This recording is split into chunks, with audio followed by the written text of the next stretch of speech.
So 10 days ago, a brand new update dropped for the Outlast Trials. First off, I'm sorry I'm late to this update. I had a time-sensitive project that I was working on, and unfortunately this got pushed to the side. But anyway, here we are. Deep burn. We've had the gas inside the trials, we've had the cold snap, and we now have fire. With this update, which is a part of Season 4, we got 2 new MK challenges, one in the downtown trial environment, and the other one in the burbs. The first MK is called Traffic the Product and sees reagents delivering illegal substances to various businesses and then delivering the cash back to Murkoff. The second MK is called Disrupt the Neighborhood, which sees the reagents opening gates in order to escape. As always, and much to my delight, we also got 7 new documents. And speaking of documents, some of you may have noticed that the evidence files have been redesigned. They are now split into folders instead of each topic being its own storyline. Much better and more organised in my opinion. You'll also have noticed that there's more newspapers, but I haven't been able to source those yet, so I won't be discussing those in this video. But that's enough waffling, let's get into some lore. So let's have a conversation between Murkoff executive Alice Avianos and Murkoff's CIA liaison Jameson Lawler. On the 29th of June 1960, they're talking about pyromaniacs. It seems the therapy is producing a rather awkward side effect in that the reagents love fire.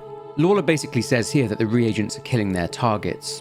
Fine, but it's what they do afterwards that is the problem. They just like to set fires, and Lawler says that if they wanted fires, they'd use napalm. Avianos states that the US uses a lot of napalm in vast quantities, actually. But Lawler argues that they came to Murkoff for precise guidance when it comes to the reagents, and he's pretty worried that this could be traced back to the agency. Lawler calls them the good guys. Just over a week after this meeting, Easterman has clearly been informed about the reagent's love of fire, and that they need to do something about it, and he's not happy about it.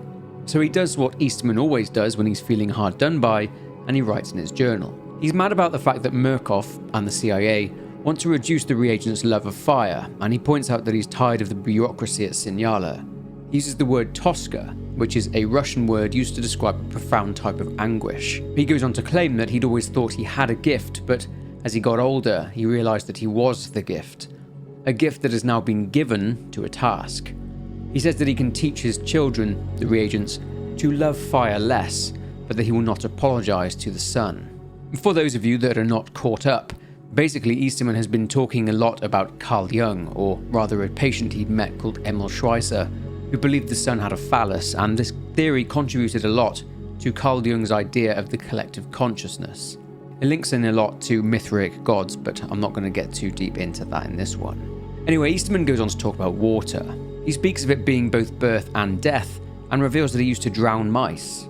He talks about discovering himself in the bath. Then he defends the therapy, saying that it contains within it multitudes. Another week later, the board has authorised the program Deep Burn. In this program, reagents not only had to avoid fire, therefore seeing it as a threat and I guess becoming scared of it, but they were also to use water-filled containers to put out fires in barrels which contained a body. A deterrent to drill into their subconscious that setting fire to things is something that they're not supposed to do. But more about the water.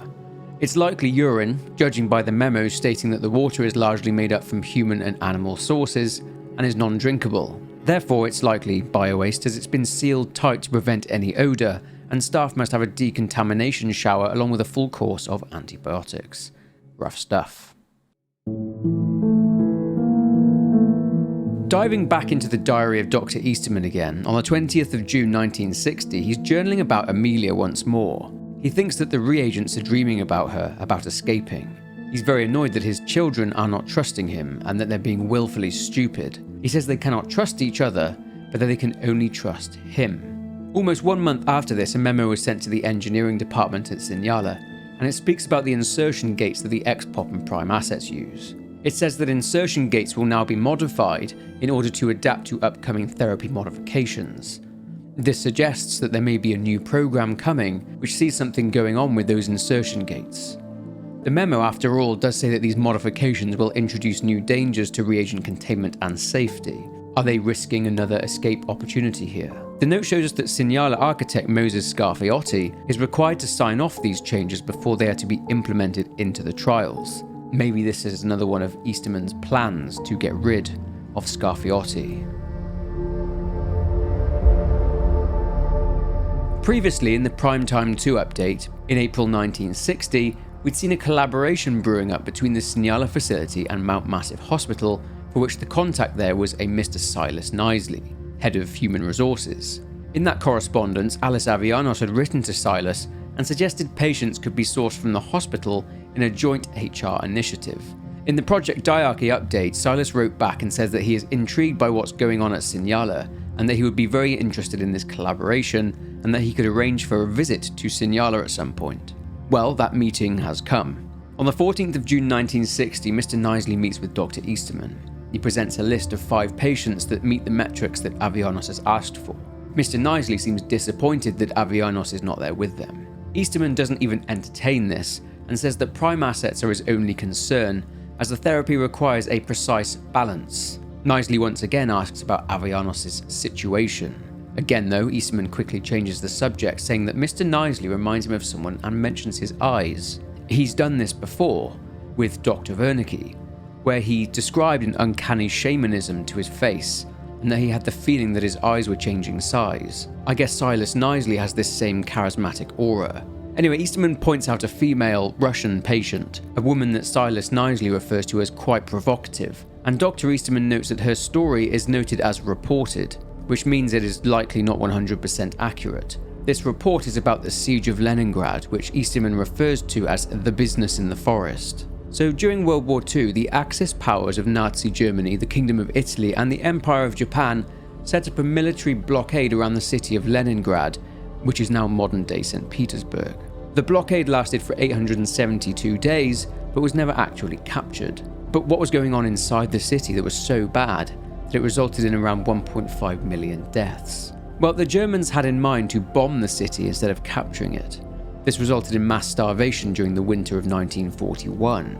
Rumour has it that starving citizens inside the blockade were so weak from hunger and couldn't make it all the way to aid stations that they resorted to cannibalism. I won't go into the finer details of the stories of cannibalism as it's very disturbing, but it was considered a rare occurrence despite the extremely desperate situation in Leningrad. I guess the implication here is that this woman was from Leningrad and was in the city at the time of the blockade. But back to the meeting between Easterman and Knisley. Knisley insinuates that when they try to talk with this woman, she keeps talking about some other material. The account of what happened in Leningrad was coming from someone they referred to as her victim. Easterman calls this person her investor. Knisley then responds that this person was mutilated by this woman. Rather hilariously, Silas asks that Easterman give him some space as he seems to be standing uncomfortably close to him. Easterman wants to know about her tongue. Knisley then gets even more uncomfortable and the two appear to have a light scuffle. After things calmed down a bit, Easterman would not let it go. He really wanted to know more about her tongue. Knisley mentions that she was examined and she has an absent lingual frenulum. Easterman seems amazed by this, calling her a provocative specimen. But Knisley is, again, not really seeing what he's so amazed by, referring to it as something that he wouldn't exactly call miraculous. Anyway, Easterman is intrigued enough to want her transported to Signala, and Knisley hints at just how dangerous this patient is, revealing that transporting her safely will incur considerable cost. Perhaps we've just had our next prime asset teased. Watch this space. But that's it for the new lore updates from the Outlast Trials. Some cool stuff here, especially regarding the potential new prime asset that we just looked at. If you enjoyed this video, then please leave a like and also try out that new hype feature on the video. It's free and it apparently gives the video better visibility. Leave a comment below too with your thoughts, but for now take care and I will see you in the next one.